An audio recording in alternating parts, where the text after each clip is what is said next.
if you're a guy and you think, hey, look, I'm just not into romance novels. It's not my thing, not my genre. I'd still recommend picking this up. I do want to read more about Pride, though, because it's a fascinating subject matter. Anything about the magic system? You mean love? Yes.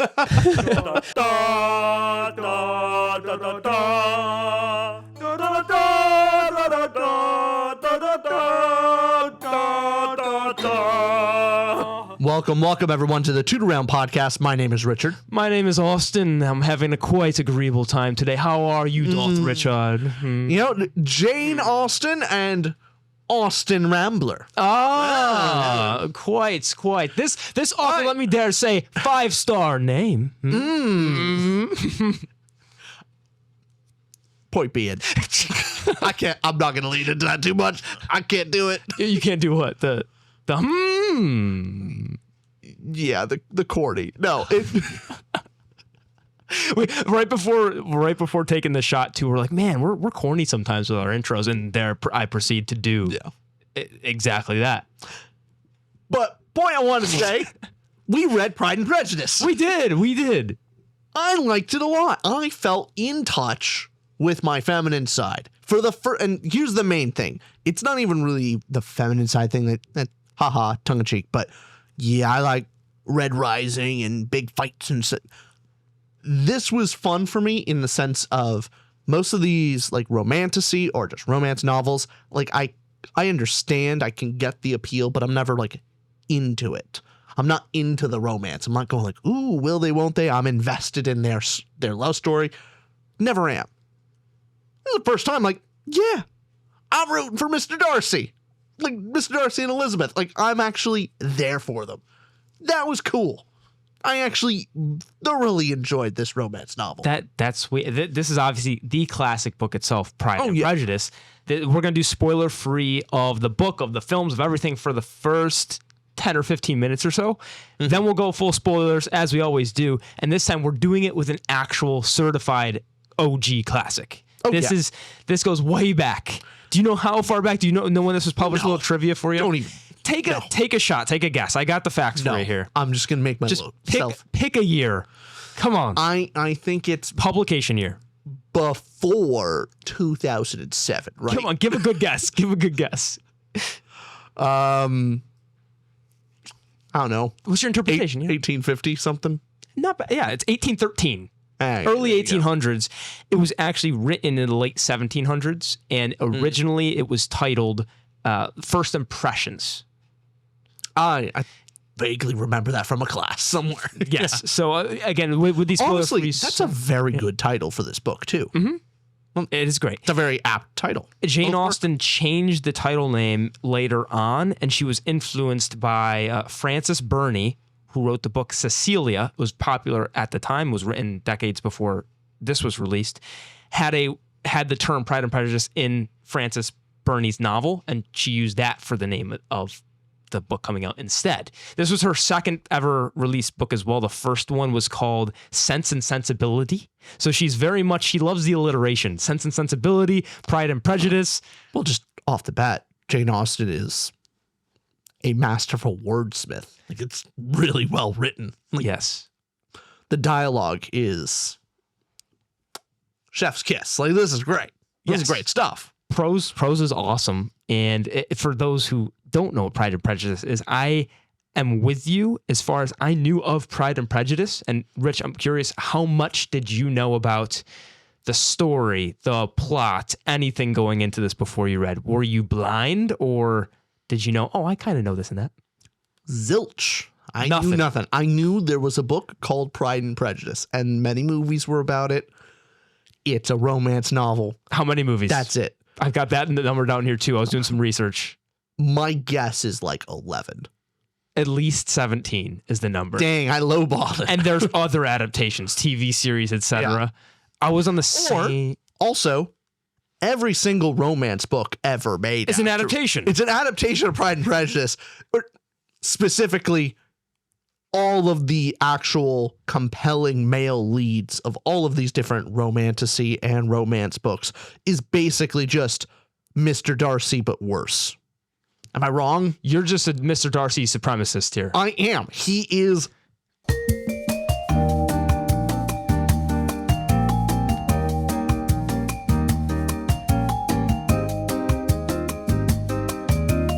how much in the spoiler free that should be being said, but I guess we'll run with it. I mean, what do you think? Should we just bleep that all? Should Nick put a mute button? Please bleep that out. Thank you.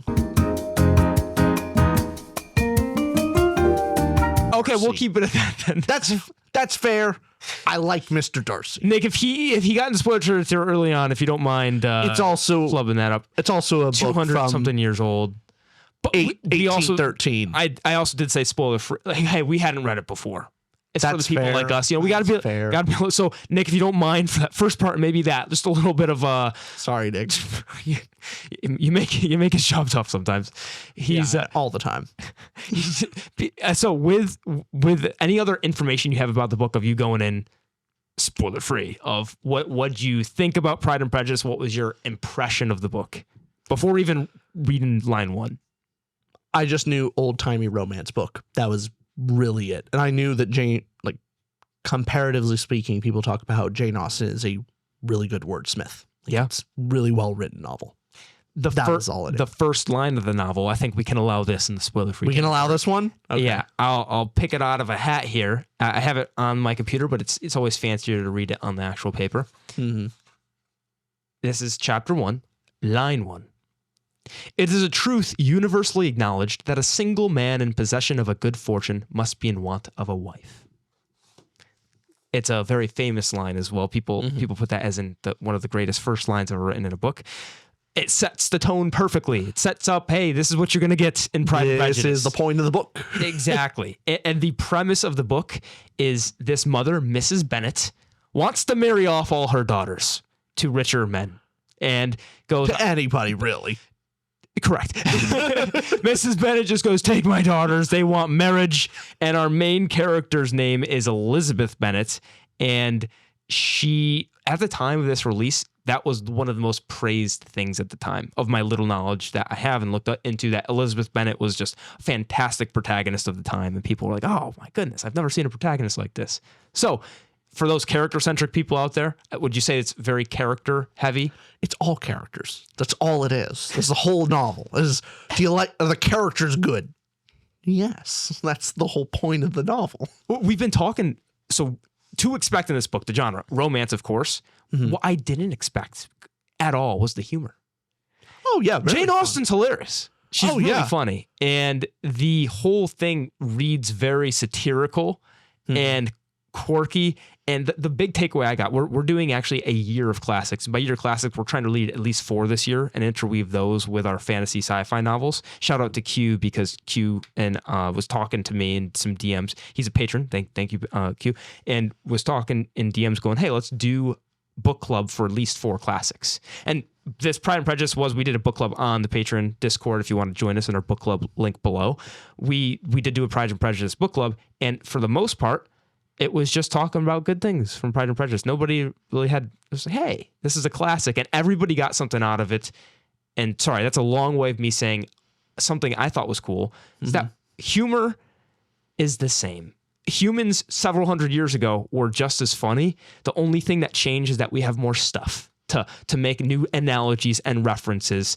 But in the end, we're all just human. That's it. And that was cool to see. How the hell does humor translate from a book 200 years old to now? Is bonkers. Going, it's reaching through time and taking somebody, that's why literature is so cool. And just, again, this is me coming off a high of first classic I've read since high school.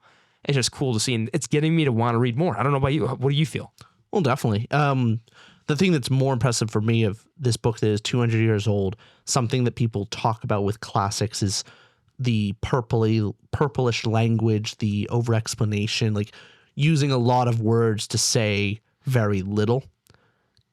In the sense, like, you look at this book, look how thin it is. This is not a very thick book. I think a lot happens in here, even though in the moments there's some character dialogue, and a lot of it is played for effect, where characters can never just say what they mean or say a statement. It is multiple sentences expounding upon their belief in through and thou. And it's all the dialogue feels it could be bloated, Yeah. but it's not in this case. Could you It's put an done- accent when you're saying that though? The through and thou. You somewhere. I can't do it. I'll get you to do it. I'm by not the end. good at accents. Yeah, no, maybe I'll try later. Okay. But no, you think about in a different novel, in a more modern novel, someone trying to emulate this style of prose, it would feel bloated. But the whole point is all of these characters being a little bit guarded, like what they think versus what they say, and trying to like dance around the politeness of society, using a lot of big words to say very little or nothing is kind of the point. And the enjoyable part of Elizabeth is she does both. She sometimes is really direct and to the point, which I think makes her unique as a standout character, but also can spin a yarn. Yes. That's some of the enjoyable stuff I got from here. Of like all of this to say of the prose is done very intentionally and with real grace, and there's not fluff on here. So A warning I give it, it's a lot to adjust to, and it can be tough to read, especially because it's yes, old timey and reads very complex in a way. a lot of words you don't hear in Often. today's lingo very often. Yes. And because of that can be it takes a little bit to get used to, especially it's so dialogue heavy. It's just dialogue. If you are looking to Pride and Prejudice or you're a big world building setting person, there's no setting. There's zip. Just accept it's just characters talking a bunch, and that's Pride and Prejudice for the most part. Thing is, I think the setting was done really well. Like Fair enough. it got me into the world. It immersed me into this setting and didn't let me go. And like it's not like expounding upon it. It's just that's what it is. And then Well, in that way, Jane Austen's writing this and she is writing to the reader of her time. So Yeah. things that would be commonplace to somebody in late 1700s, early 1800s aren't explained. So there's some things in this book about references that in the book club we looked into later of, oh, that was just assumed that people knew this. Of course they'd go to X because that's what people did. It was contemporary at the time, so you didn't need to explain how society functioned. So to us, you don't always catch everything because she didn't have to explain. It's like today, explaining TV to somebody. You don't have to explain. You go, hey, I was watching TV. Not I was watching this device that projects images to you. No, it's a TV. yeah. So in that way, it doesn't describe the setting. But who would you not recommend this toward to get people to see if this is for them? Honestly, it's if you're a reader at all. I can understand just not being, if you want to be immediately entertained, maybe it's not for you. But if you really like the hobby of reading, I think this is very important. And here's the thing. In general, if you're a lady and you like reading books and you like your romance novels, probably you're going to like pick up Pride and Prejudice and kind of like it. Like there's a good shot if I'm betting numbers on this. But especially if you're a guy and you think, hey, look, I'm just not into romance novels. It's not my thing, not my genre. I'd still recommend picking this up because it is a great example of what the genre actually has to offer. And you can also, instead of reading all the different romance novels that are out there modern times, you can just read this one and understand all those others and be done. Like it's the one and done of the genre. I feel very satisfied with the romance genre. I don't need anything else. Nice. I will read more, but Yeah. yeah. Oh, what did you rate it out of 5 stars? Let's give your spoiler-free rating. Stamp it. What is it? 4.25. I think it's really great. I expected that because I took a sneak peek earlier while you were writing it down. I gave this a 3.75, really good book. And I will add on to that going, I don't have much negative to say. It is my personal preference is that to reflect that's how I feel. Just but how it connected to you. As far as appreciation, 5-star or historical significance, appreciation, the fact, was it worth the read? 5-star. Yes, worth the read. As far as, hey, how do I look at when I'm looking at my book rankings? I have other books I like more, but this is not a waste of time. This is a recommend to everybody as far as it's humanity should read it because it's just good to have in your repertoire of, hey, I read Pride and Prejudice. Did you? even for the sake of having a guys, that's not a really good that's not a good opener. That's not the way to go. if you think that's gonna be your way in of like no, I was talking to the boys, sitting with the boys, poker night. Going, no. Hey, yes. Hey, bro, did you read Pride and Prejudice? And then just a quizzical look your boys will give you after you drop that line on them. This is something to drop on people once like a little deeper into the conversation. If you think, oh, I'm gonna read Pride and Prejudice, and then I'm gonna like hop into that girl's DMs like going, hey, you Elizabeth, because my name's Mr. Darcy. Like you're not gonna no, it's not gonna work. Hey girl, do you think it's a universal truth that like a single man in possession of good fortune, he must want a wife, right? just start dropping lines, but using a little bit more modern lingo, and there you go. We got you. This will just make you feel cultured in conversations later down the line. It'll come up. It's educational. It's educational. It feels great to have read it. Well, okay. Down to spoilers. Best worst category first. Oh, okay. Best 3, 2, 1. Prose. Definitely. Duh. What do you think if there was a worst? I mean, if there's a worst, I think plot. That's fair. That's close second to me. Plot's nothing crazy. Yeah. I would also put the setting world for me. I don't think it's a focus. It's not the focus, but for me, I liked. So Udi in our Discord made a good point of. I don't think I agree with him on other examples, but this one particularly, it's because it didn't focus on the setting, because it didn't like, this, it's not trying to make it a setting. It just is. It feels authentic. And if the point of world building or setting is to capture you and, immerse you into this world and into this story and not break your immersion, this book did amazing. Like my immersion was there the entire time. I believed that this stuff in this world really existed because it did. Because, it's not a fantasy. Yeah, it was actually, it was real world. But the actual setting itself is well done. I think I got a very accurate picture. It didn't explain too much for me. I appreciated that. We'll have some substance with our world building section then. Okay. Okay, cool. Do you want to give anything else before our spoiler warning? Nah. That's it. Spoilers for Pride and Prejudice. 200-year-old book. You had 200 years to read it. You're running out of time. If you don't want to be spoiled, this is your time to click off. Otherwise, Rich, what'd you give emotional impact out of 5 stars? 4.25. Really great. Reflects your overall score. It does reflect my overall score. Mine naturally 3.75 stars. Yep. It's one of those books where it reflects to that emotional hit. It's going for romance and humor. Yeah, the reason why I give it so high especially is one, I did laugh at the stories. I thought it was really funny, but this is the first time I've been really invested in the romance. Normally, what got you invested? I don't know. I liked Elizabeth a lot. I think Mr. Darcy. Did you not click record on that?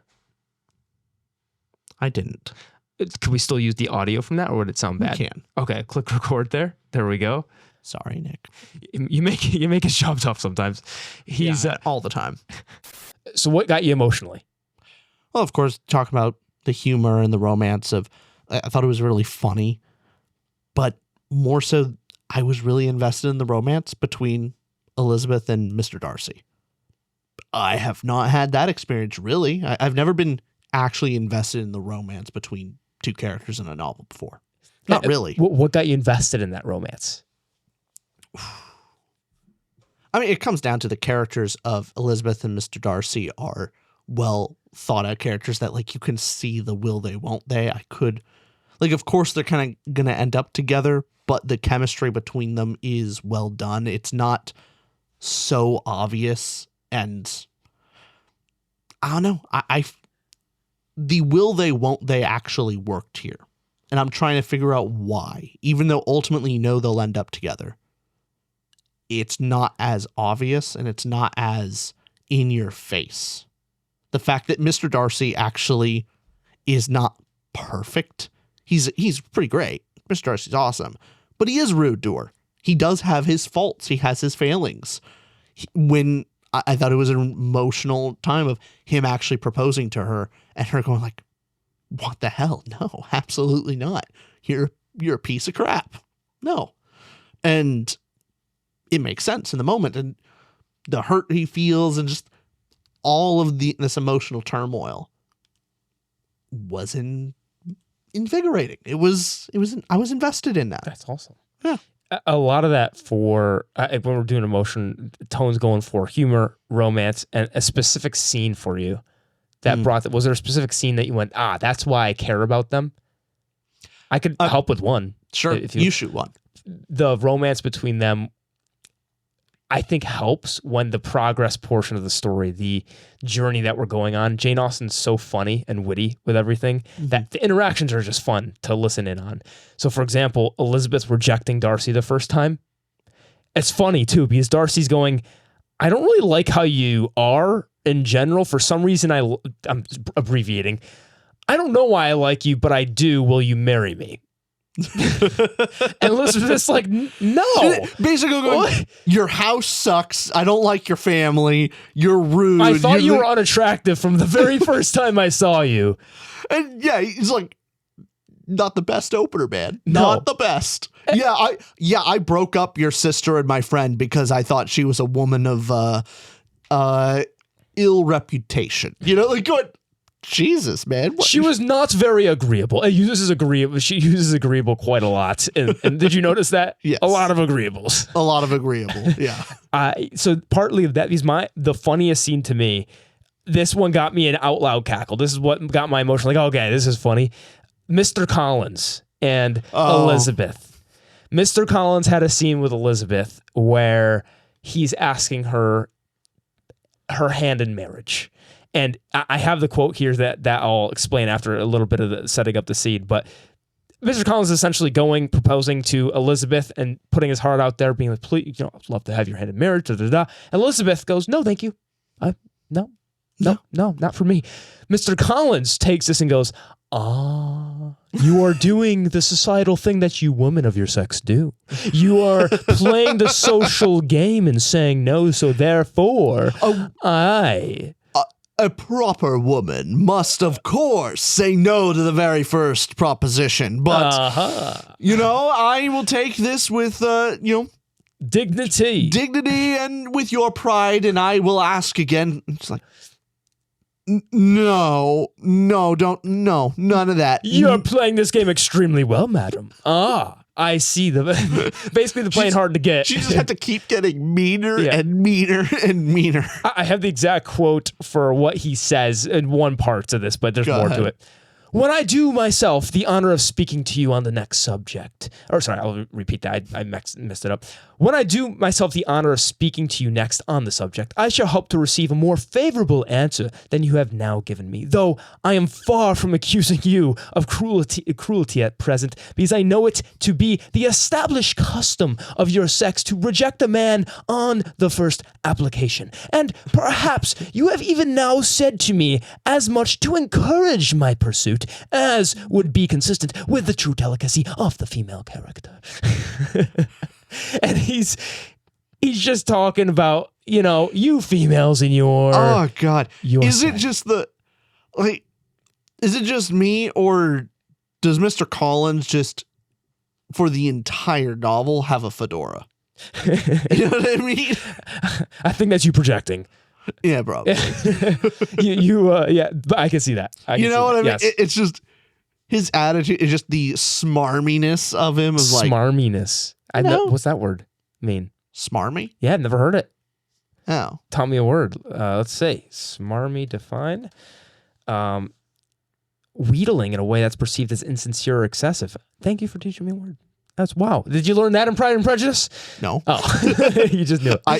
I knew the word applied, and I didn't know how to say the definition. I was like, I know I'm correct. You've heard it in context of things. I know this word is right. I don't know how to express myself right now. So it's smarmy. I get you. Yeah, he's smarmy. But I will say, the character I probably laughed the most at, just consistently of like early on and throughout the whole thing, Mr. Bennett. Correct Mr. answer. Bennett is the best. Correct answer. Maybe he's not the best father. He's okay. There are worst fathers. Like, one, I appreciate the nuance of this book of they're not just like, oh, this character's like the bad father, like it's just worst father ever. Or, oh, this person's an angel. Like, there's actually like they're real people. Like, he clearly has a disappointing marriage for himself between him and his wife. He married for looks and then realized like, man, my wife is dumb as a box of rocks. I am getting no mental stimulus. Like, I can't trust her for anything. I can't which, okay, is it sexist to go like, oh, I can't confide in my wife on literally anything because she's too dumb? Normally right. Mrs. Bennett, he's making the right call. She is not the best. She is. We haven't had a good Richard, however, in a while. Yeah, you got to start pulling those. Is that wrong? Yes. However, Mr. Bennett's right here. She be dumb and just unreliable the entire time. And so the only amount of joy he gets out of his entire family, if like the only fun he can have, is just kind of playfully torturing his family, of withholding information, seeing them squirm and wanting to know things, and then him just like dropping it in casual conversation, something they wanted to know a week ago. And he just laughs at like, he's having fun. Yeah. I loved Mr. Bennett. Was great. The whole tone has that sarcastic nature to it, and I appreciate it's a funny meta fourth wall breaking thing Jane does to have a character named Jane. Yeah. Who's just perfect and gets the man of her dreams. And she's perfect, but also she still feels like a real character. But what's funny about it, that's wild to me, of like, she is like the perfect not plain Jane, because that's the different. Oh, is trope. that where plain Jane comes from? No, definitely does. Because plain Jane is supposed to be like not super pretty, just like average, I think. Where Jane in this, like Jane Bennett, beautiful in the book and gorgeous and agreeable, gets the guy, very understanding and compassionate. Thing is, on her own, it would be a very like, she's not a real character. Like, you don't see how she's real. But all the conversations between her and her sister Elizabeth, you see her, like, Jane has flaws and clearly has a perception of the world that she probably knows to be a little false, but she chooses to warp her own reality to be more positive, deliberately. Of, yes, I know you've told me all these horrible things about the person, but I'm going to try and twist this to make sure like everyone's pretty great. It's a flaw. Even if it's a adorable flaw, but it's still a flaw. She's blindly optimistic and ends up with a man. Yeah. I found it just as Jane having this long bit in the book. It was fun to add on and be a part of the joke with her. It was fun. Mm-hmm. And I think she does this with her other books. I've heard. I think so. That it's a running or recurring bit that she does. And I guess was there another scene that pulled you want to talk about while we're talking emotional impact? Anything that was funny, got in the romance feels, etc. Before we get into how do you think about the bigger drama section of it, like the valley, the darkest night of basically Elizabeth's sister being sorta kinda whisked away by the Lydia, right? Lydia by Wickham. Mm-hmm. What do you think about like kind of the drama behind that? Because I thought it was, I was pretty emotionally invested in. Sorry. Bless you. Woo! Thank you. I was invested in like how devastating it is for them, and then feeling pretty crappy about the mother, of just how the mother was treating it, of thinking that your daughter is kidnapped and what's going to happen to her. And hey, this guy is like, he's in debt. He's trying to marry for money, all these negative things. And then when she, like, you must make her get married to him. Like, what the hell, woman? Like, Jesus, that's your only concern? Is her being married to him? Not if he's an awful human being, it made the whole situation just pretty terrible, where Elizabeth, Jane, and even Mr. Bennet kind of had the more fair reactions of Elizabeth's like, well, I guess it's better that she's, she walked into this willingly. It's what she wanted. Like, at least she wasn't taken against her will. Mr. Bennet's like going, she's an idiot, but at least like I can just kind of write this off of like, it's her choice. I'm trying to try not to make the same mistake with my other kids. Unfortunately, it was the 1800s, a little different how you treat your children, but And then Lydia pretty much, it seems like she'll perpetuate the cycle of her mother. Yeah. Because Mrs. Bennet is all about marriage. Lydia, as soon as she gets married, she has a scene of almost condescending to her other siblings that aren't married yet. Oh, married life changes you. Just trust me, dear. And she's been married for 2 minutes. She was the first instance of like actual outright like meanness, not through some side swipe or like a, an ill-timed comment. No beating around the bush. Lydia like tells Jane like, I'm the new favorite now. Like, I'm not, like, I'm the best daughter. Like, right out to her of like, haha, look at you, your whole life failed. And like, I'm the now favorite daughter. Like, it's the moment of like real cruelty from her that most of the other characters always,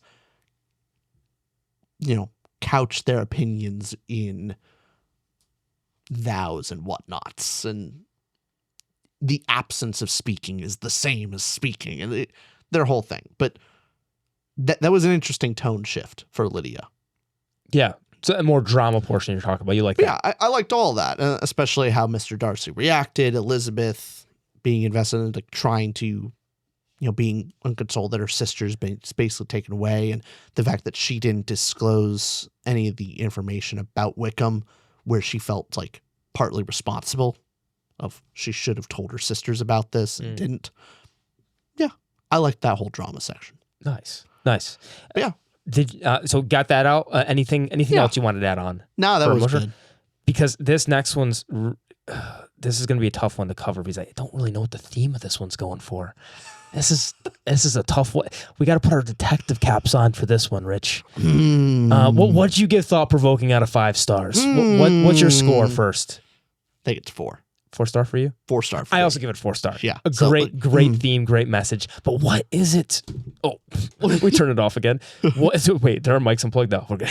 No, we're good. What is it going for? What is the point of the book? Pride and Prejudice. So I love when it just spoon feeds it to you. It's great. Yeah. And the previous title being First Impressions also has precisely to do with Pride and Prejudice, the theme of one of the themes, and this is the main theme of the novel. Yeah, I mean, the whole thing of Elizabeth, Mr. Darcy, the first impressions between them and how that changes and grows.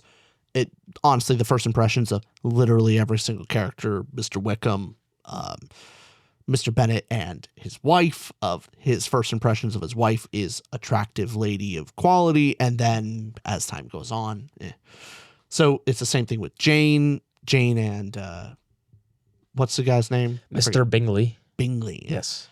Of the first impressions there were good. Like, even though the first impressions were important, what is your family, what do your friends say about it? Can that override first impressions? Mm-hmm. Yeah.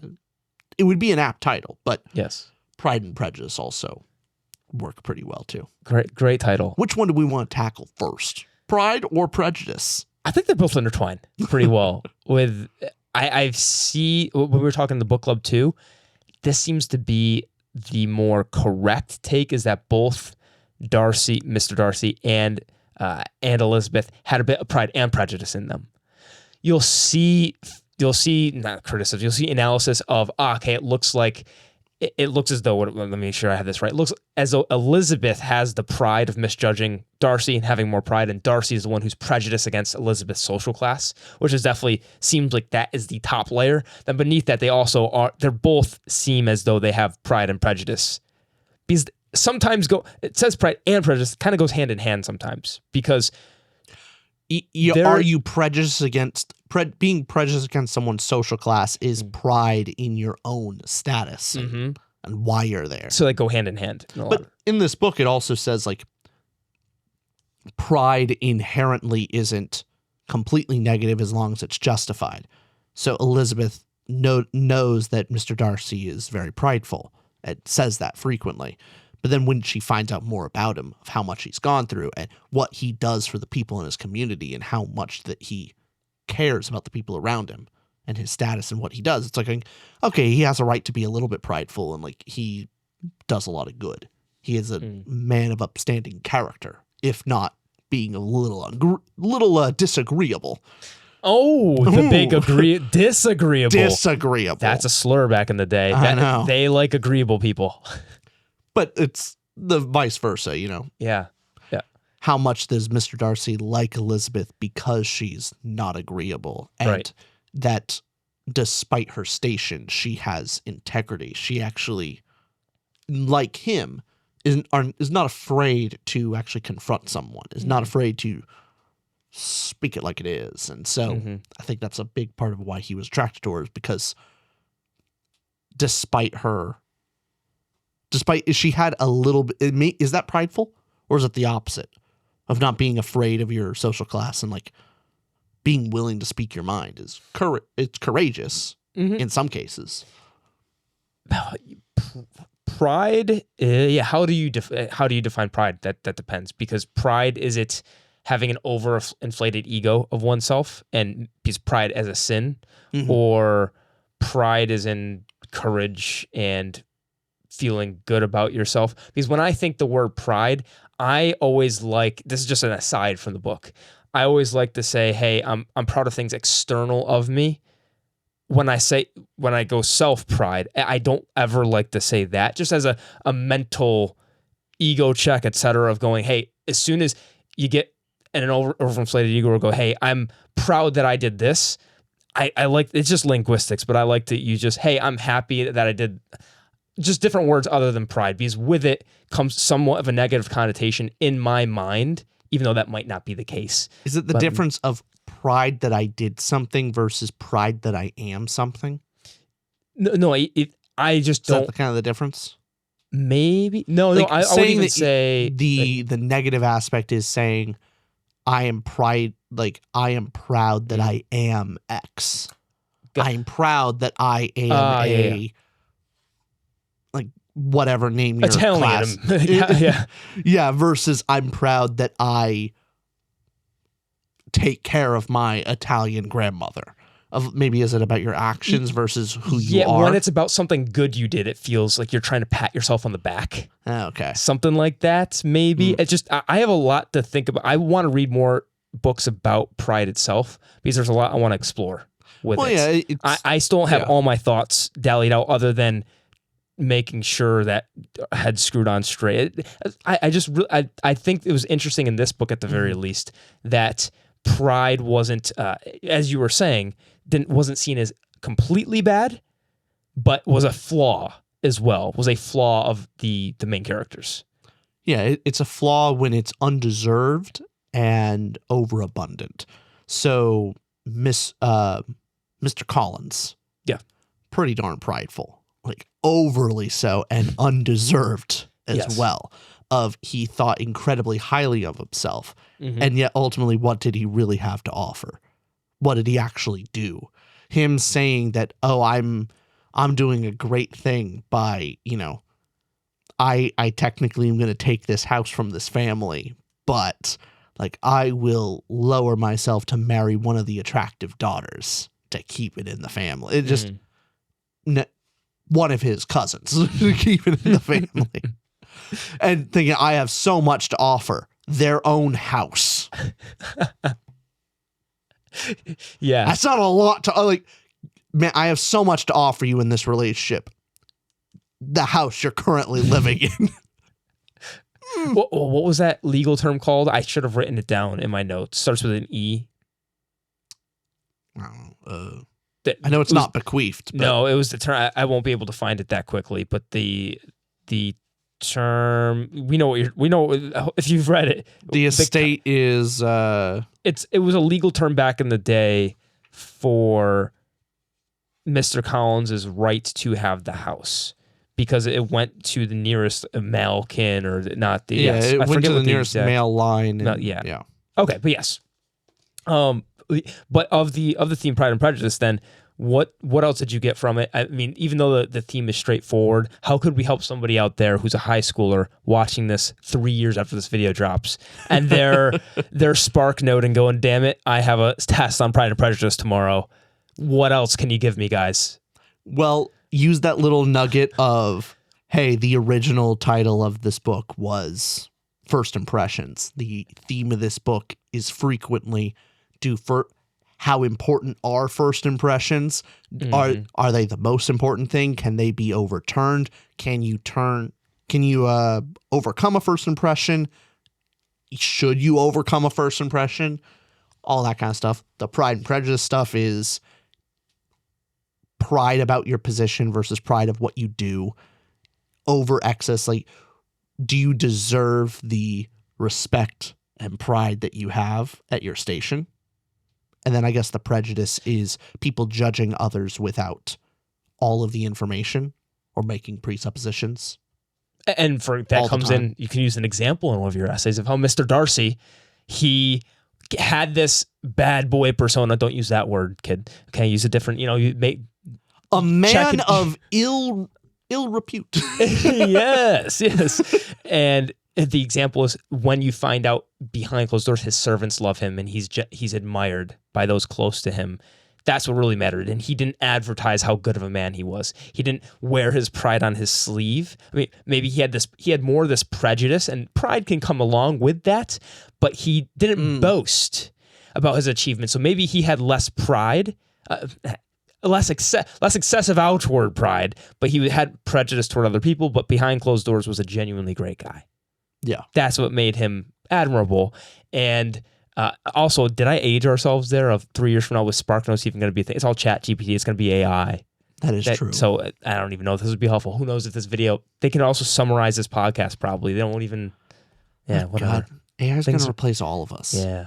I was using chat GPT like yesterday and it scared me how good it was. It gave you code. It gave me code. I was working on some stuff and it's too good. Yeah. Anything else for theme? There was some societal commentary at the time, the satire, class, structure. Plenty of stuff on the importance of marriage and what it meant, especially at the time. And there's great moments of showing different examples of a marriage. The Mr. Bennet marrying for looks. Then you had Elizabeth's friend marrying for money and convenience. And then Elizabeth herself marrying for love and respect. And then Jane, I guess, also marrying for love. But that's more like the classic fairy tale. And you see the good girl gets the guy at the end. And yeah, they both do. Did Jane pull a Tolkien or did Tolkien pull a Jane? Where Tolkien said the uninteresting thing is Aragorn and the guy who is the king. Yeah. I'm going to give this from a Hobbit's point of view. And Jane Austen went, I'm not going to give you the Jane storyline. I'm going to give you Elizabeth, the one with some pride and there's more push and pull in the relationship. Jane's your typical fairy tale. That's happily ever after. But look at this one. There's more meat to Elizabeth and Mr. Darcy's story than there is to Mr. Bingley and Jane's. Like, imagine a book from Jane's perspective. Oh, yeah. That'd not as fun. Not fun. No. Not a fun novel. No. Not at all. But also don't want to forget Lydia and Wickham. Yeah. Of a marriage of, what would be the best way to put that? I'm just going to keep repeating that line. Ill repute. But no, that's more of like your shotgun wedding, even though it's not. They eloped. They married out of societal pressure. They went to Scotland, right? And but they mainly married because if she didn't, then they're just living in sin, and that was it. And she's just some harlot rather than a married woman. That was the reason why they married. Yeah. And then he married because he needed some money. Yes. Yeah. And Mr. Darcy. I mean, he married for wit and looks. Like he married for love and someone of a little different, I think, from Jane and Bingley, where Bingley's just infatuated with her and loves her attitude and just lovely all around. She's very agreeable. Mr. Darcy trusts Elizabeth in the sense of like, oh, you'll actually speak to me. We'll actually have a good conversation. I can depend on you. Me. Yeah, like, it's just something of like a little bit more partnership. Like he can actually depend on her. There's an actual person there. You're not just going to agree with everything I say. You're not just going to go along with it. You're going to challenge me. You also have to overcome pride to ask somebody out a second time if you're rejected. Yeah. Now, to our friends out there, not naming names, our short friend who lives in Long Island. Yes. Sometimes you need to stop after they reject you. 7 times is too much. Okay. To be fair, times have changed. I had this conversation with him last week. I was calling him on the phone. I said, hey, you'd really relate to this character, Mr. Collins. And then he filled in the blanks going, is his love life like this, this, and this? And I said, yes. It was beautiful. Oh, yeah. No, guys, no means no. If a woman comes out to you, go like, why didn't you try and pursue me more? Cut it off. It doesn't matter. Just don't play those games anymore. This ain't the times. No. Also with that, our buddy is not. No means no. I get what you're saying, but in a way of he's respectful. Like in the way he writes like poems, he pours his heart out. This is a very much Rich, you have a thought on that? No. Save that shit for later. He wears his heart on its sleeve early on into the somebody that he really likes. So he comes off very strong and oh, do you mind muting his name, Nick? Sorry, it slipped out. Mute that, please. But he's got such a big heart and he means so well. And it's just, I joked about the Mr. Collins thing with him because like Mr. Collins comes off as this bumbling, etc. But we know he's got it's tragic in a way. We know like it's not insincere because we know him. I know this is how he expresses himself. Yeah. But for the most part, with Mr. Collins, it comes across as insincere because he doesn't know Elizabeth. Yes. He doesn't know her. And all of these long-winded sayings about how lovely she is. She's going, we barely talk. Why are you like, it's weird to have such a strong emotional reaction out of the gate of like professing your love to someone and you don't even know them. It's weird. And you go, I think you have ulterior motives and you actually just not, that you don't actually believe what you're saying. It's weird to do that. Writing a poem to a woman that you've had two, 3 conversations with, and writing like your heart out in a love poem, probably not the best. It looks weird. Like, hey, do you know him? He's our boy. I got to back our boy. You know what? I got to say it didn't work. However, no shit didn't work. That's my boy. Hey, he's batting 0, but that's okay. He's gonna come back and he's gonna find that love of his life. I don't want to say his name though because yes, yeah, but he knows we're joking.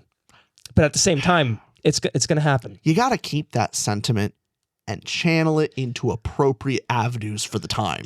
That's it. You keep that same energy. Keep the energy, but just different tact. Dude would be a billionaire by now if he put the energy he puts into love into he actually he puts energy into everything he does actually. He does. He goes 100%.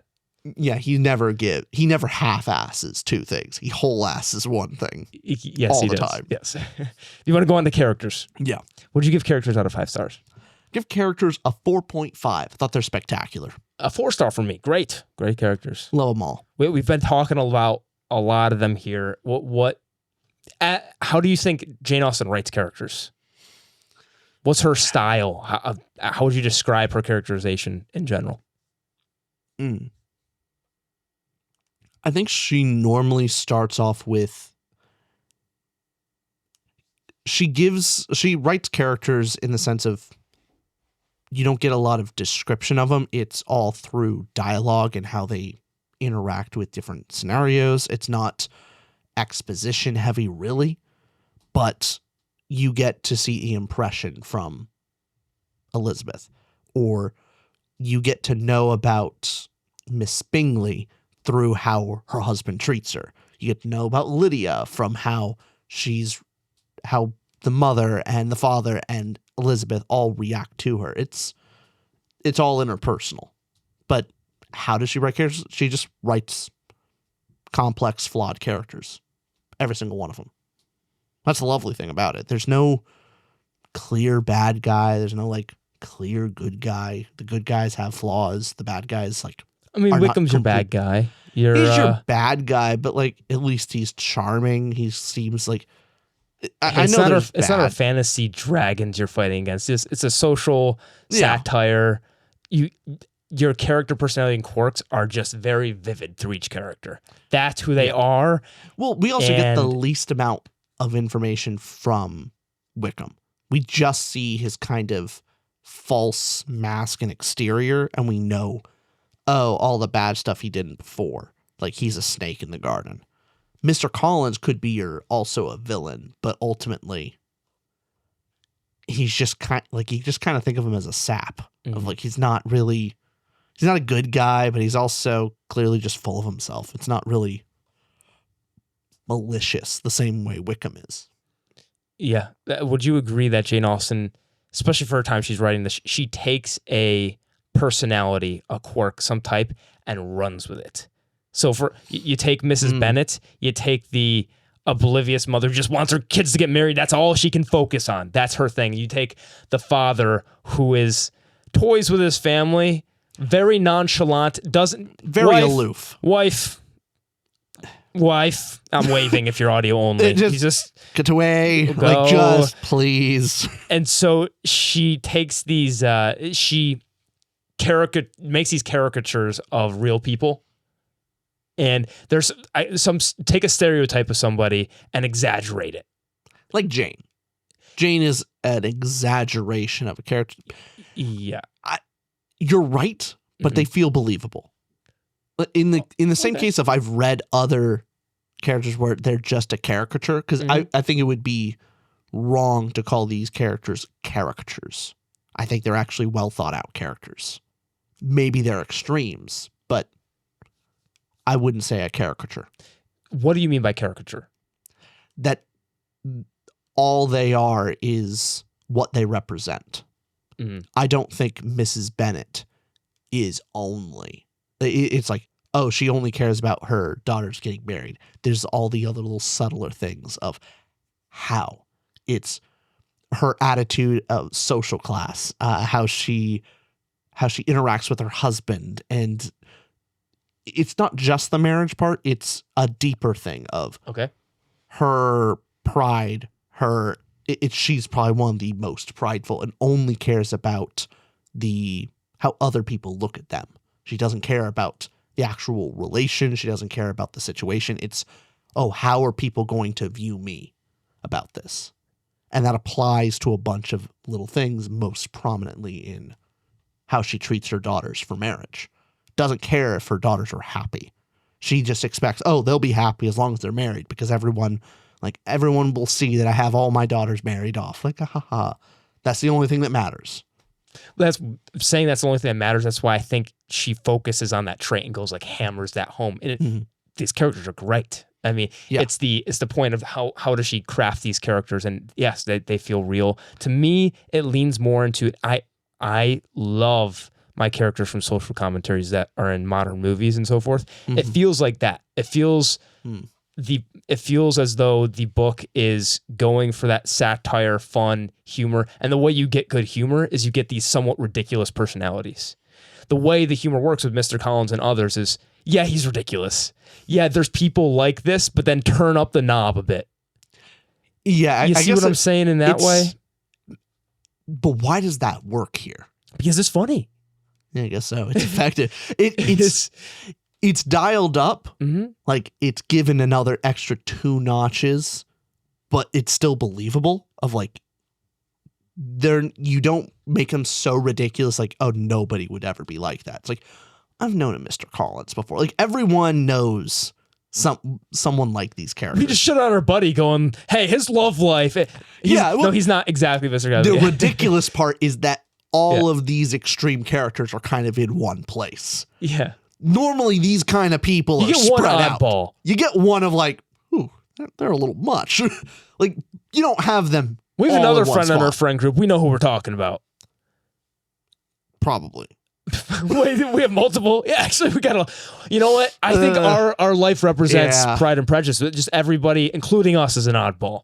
We all have our. I know which oddball I am. I know my role. Who are you? Role. Which character? Not appropriate to talk about this game. I'm genuinely curious. We'll talk about that afterward. Okay. I know my place. Okay. I'm very curious. I know my place in the friend group. What is your I will see how prideful you are. We'll see. No, it's just I'm not allowed to be in charge of the meme chat. I know that. You're the oddball friend, like, oh yeah, he's there. No, I'll just get everyone in trouble with my memes. I just know that. Oh, you have like that's your skeletons in your closet is like, guys, I've been on the internet for 24 hours today. I'm on like, you know that meme you talk about with the, memes. you know the meme about, what is it, Markiplier? And oh yeah, the meme that's like 7 layers deep to where nobody gets what you're saying. Yes. Yeah. It's like, Rich, I don't think people are on the internet like that.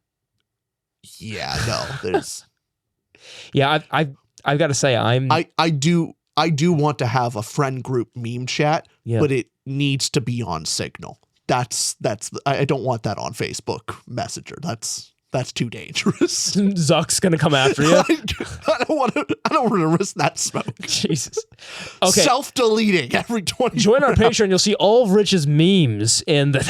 No, there's A, friend group humor, and B, friend group humor.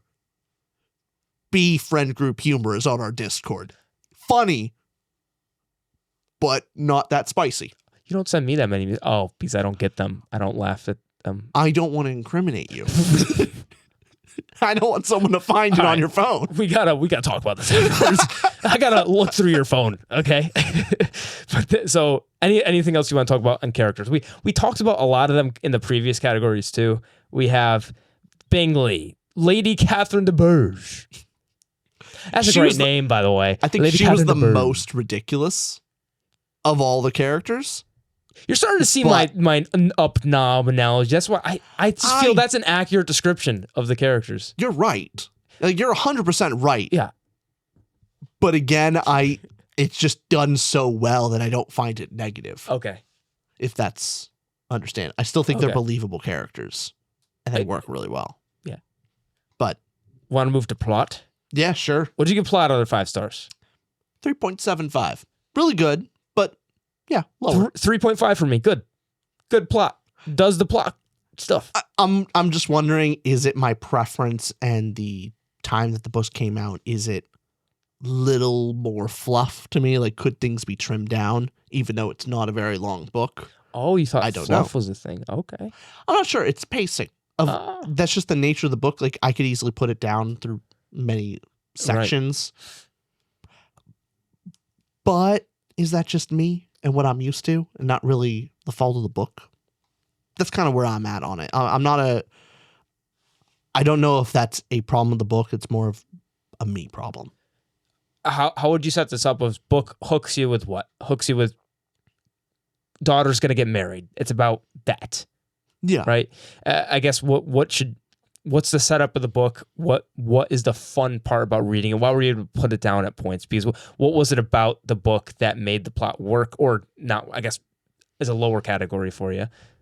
Well, it's about arguably you would think, oh, it's all about Elizabeth and Mr. Darcy. Yeah. Where that is certainly like the A plot, I would say, because she's our main POV. Mm-hmm. It's about all of the sisters and all of their marriages or not marriage. We forgot about the sister that just didn't get married. And it's just kind of... Oh, yeah. Was that Mary or... The forgotten child. Oh, wait. Who was it that... Was it Mary? maybe marry. That didn't get married? Oh, that's clever if that's the case. I could be forgetting because there's a couple characters that blended together. Or Margaret. I can't remember. Yeah. Again, not the most memorable character, but I think it like the middle-ish child, like the middle child that ultimately, because the sins of the other daughter basically made like the fathers are going, yeah, no, this ain't happening again. You ain't having fun till you're gone. Like you're not having fun till you get married. It's like, well, how am I going to get married if I don't get to meet people? You'll figure that out at some point. Don't know, but you're not meeting anybody. You're not leaving this damn house because your sister sucks. But no, it's about all of the sisters and their types of marriages. Yeah. And so it's not hyper focused on Elizabeth and Darcy throughout the whole thing. But that's probably, you'd say, our A plot. Our big plot is, hey, Elizabeth at the beginning, they're going to balls. Mrs. Bennet wants to get her kids married. Elizabeth sees Mr. Darcy. Mr. Darcy scowls at her. Over time, plot happens. Mr. Darcy gains an affection for Elizabeth. She rejects him. He's taken aback. She finds out he's actually a good guy. They end up getting married. That's their plot in the very condensed version. B plot with Jane. Jane is just the nicest, sweetest little angel that ever will be. She falls in love kind of at first sight with Mr. Bingley, but Bingley loves her too. Bingley loves her too. First impression is great, but then friends and family pressure him to go, hey, she is a woman from a lower class family. She does not have great connections. Dare I say ill repute? Ill repute. And distance him. And then they, due to miscommunication, lies from family, but ultimately comes back together. And it's like, hey, look, the first impression was actually correct. I didn't need to second guess myself. Then you have Janie. Did I say that right? Janie. Not Janie. Huh? Who's the woman that ran off with Lydia? Lydia. I don't know. I thought Janie. Lydia. You just added a Y to Jane. Yeah, why not? What the hell? Lydia and Wickham of kind of just naive young girl ran off with a guy that's clearly like manipulating her and ultimately is going to have a rough life. And then the forgotten child didn't get married, but damn is she good at the piano. Damn is she good. The amount of the times are going like, yeah, she's definitely not the prettiest daughter, and that's why she focuses real hard on the piano. I'm like, oh,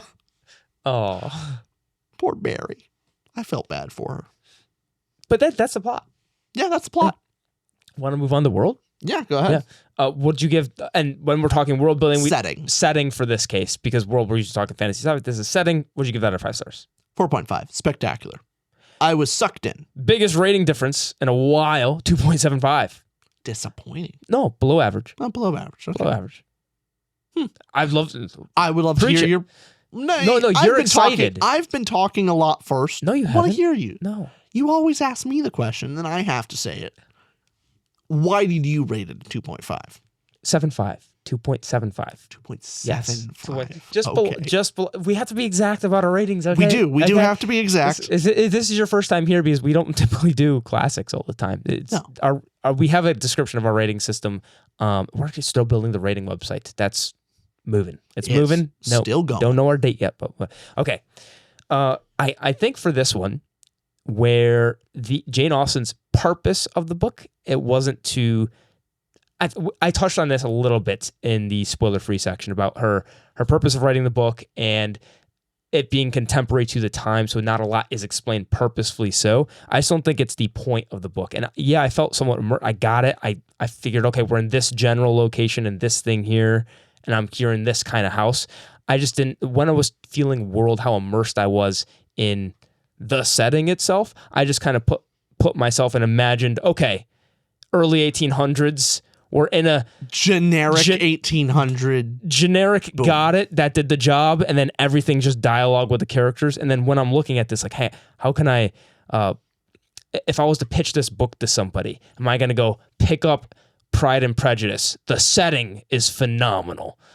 I just couldn't say that to somebody like I just go, hey, setting, yeah.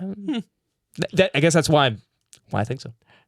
I just think it's See, I disagree with, I think the dialogue, the descriptions of the setting, even if it is sparse, it's woven through dialogue and narration so well that I have a very good picture of this 1800 English aristocratic lifestyle. And the imagery from it was clear to me.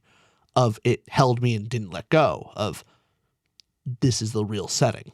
I didn't feel like something was empty. It didn't feel like, oh, this is just, I didn't think it was generic in the sense of, oh, that's just castle number 3 or whatever. They felt real. What did it for you? Was there a moment? Was it like what description? What? I think it's each visual? location. I think Mr. Darcy's manor and how the grounds are described, it gave a different feel from the same thing of the Bennett's manor. The balls described it. It's all through it. A lot of this is the dialogue. The dialogue really puts you into the setting of the world. Of course, because it's written during the time. So I felt I was in that time, which I think that's kind of the point of the setting. And does the book have the advantage of it was written at the time of the setting it was in? Yes. And I was transported to that time. What was it, anything about the manners itself, or was it just like you just felt it in the moment, or I felt it. It was the word choice. Just felt it. The descriptions were just enough, and I like how Jane Austen, of course, me as a reader looking into it, if things aren't over-explained, it's assumed that you just know what these things are, because, of course, we talked about before, she's writing for the audience at the time. Mm-hmm. It worked for me. I liked that a lot more than if she over-explained it. Okay, and you put that more with World. Yes. As your setting. Okay. I'm glad we disagree hard on this one, because I couldn't disagree more with, I just thought it was fine. I think I will give it, it's not bad. I'm not going to argue like, hey, she did a poor job with it, but I will, I'm curious to read a book, a different book, a different classic at the time. See if is this a typical thing that they do with those contemporary novels? Maybe it's a Jane Austen thing. I don't know. I don't want to speak too soon, but yeah. Anything about the magic system? You mean love? Yes. Any comments on that? I mean, it's done pretty well in this book. It's fun. Oh, will they? Won't they? It's all good. Okay, do you want to move on to Prose? Yeah. Okay, what did you give Prose out of 5 stars? 5. 5 stars? Floored me. I had a floor. Like I was the whole time going, damn, it was good. What a line. What a line. Woo! It's all good. It's all good banger lines. I mean, I can literally pull a random ass line. Now you can do it. I remember you did this for Lonesome Dove. And it didn't work. By the way, I gave it a 4.75. Spectacular. Absolutely spectacular. When, after examining the mother, in whose countenance and deportment she soon found some resemblance of Mr. Darcy, she turned her eyes on the daughter, she could almost have joined in Maria's astonishment at her being so thin and so small.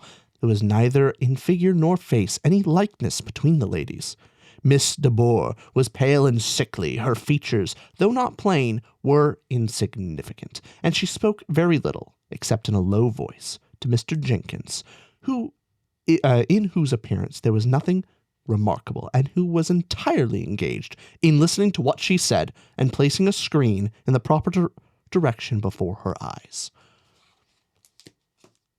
It's good. It sounds great. It's good. I even say I have some lines to read off as well from the book. Mm-hmm. I could see it's tough to get into. I guess why I didn't give it a 5 is it can sometimes be difficult to read. Even when you're reading it out loud, it's like, okay, you can get easily tripped up. I'm going to get easily tripped up when I'm reading this. It's hard to get transported. But also 0.25 stars off for the amount of times I heard the word agreeable. Okay, that's it. That's it. Lovely prose. Very agreeable. Very agreeable prose. But super effective prose as well. Just efficient. Efficient. I think that's the impressive thing is it is very wordy. the characters are speaking in very wordy dialogue, Yes. and yet Jane Austen herself is very efficient and tight with it. The dialogue is doing multiple things. There is there's subtext, context to it, the whole thing of Yes. that's the impressive part. There are writers today that are very wordy, and ultimately it's just kind of a bloated book. Yeah.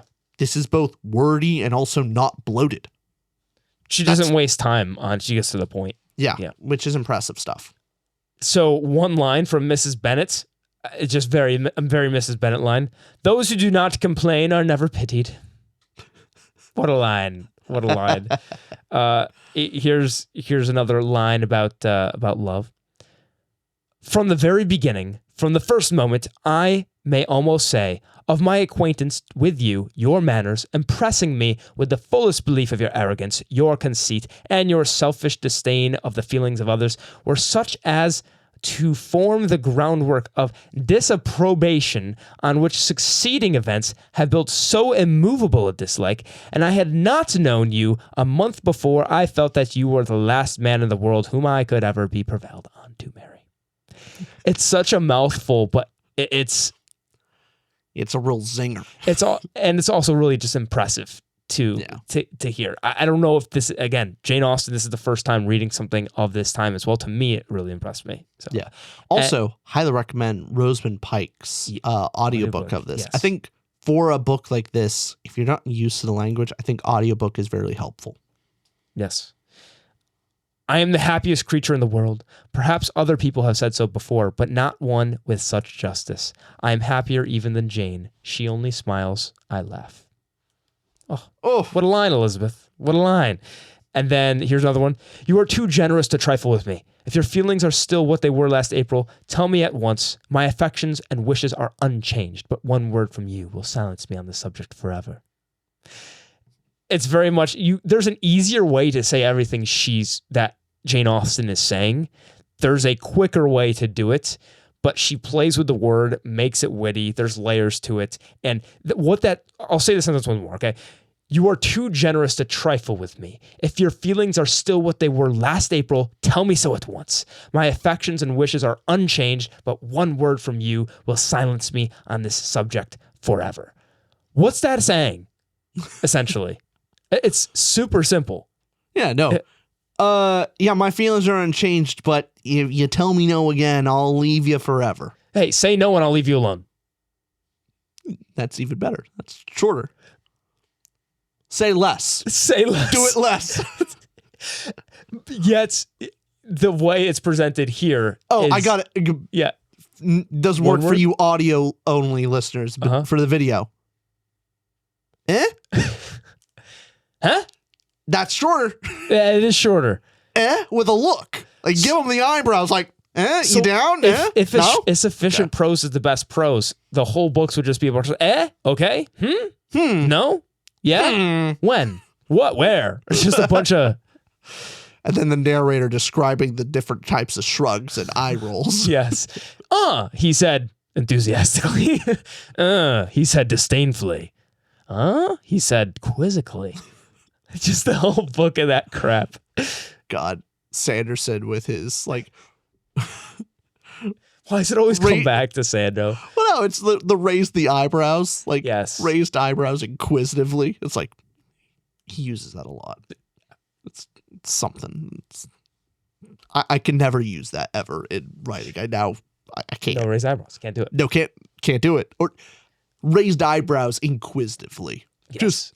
And your writing can't do it. You mentioned saying plot of your novel. Was it in last?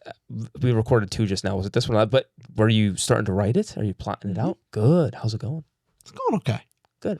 It's the weird thing of I have the plot more structured out than I have certain character things. So like plot and world are really there, but I really need to work on character backgrounds and motivations for me.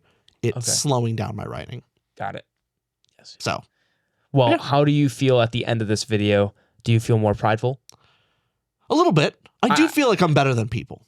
Of like, you read Pride and Prejudice. I read Pride and Prejudice. That Come means I'm an elevated reader. I'm now one of the good ones. Like, oh yeah, you keep reading your Red Risings. I've read Pride and Prejudice. That means I'm better. I'm prejudiced towards people who didn't read it. That's true. And I'm prideful that I did read it. Great way to put it. I do want to read more about Pride though, because it's a fascinating subject matter. It's one of the deadly sins that is the most confusing, and yet is supposed to be the most deadly. It's the worst sin, and yet the most, I think, complex. It's very complex. Well, I guess in a religious context, it's less. It's more of like your accomplishments of what you've done is not yours. It's God's. Like, I get that. That's pride. But take God out of it, is it still the worst sin? Is that a bad thing for you? Well, for agnostics like us, how do you contextualize pride without God? I want to talk about it more, Yeah. But not with you guys. No. Actually, we're probably going to do a full episode on it. Let us know what you want us to tackle. That's a video right there. Pride. Pride contextualized without God.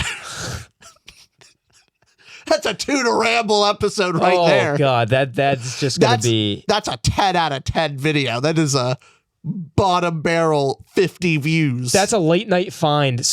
I've been talking about the future a lot, but 5 years from now, someone's going to look back and go, holy crap, what were they doing back in those days? They'll watch that video and go, wow, that was kind of an interesting discussion, I guess. Yeah. What else do they got on here?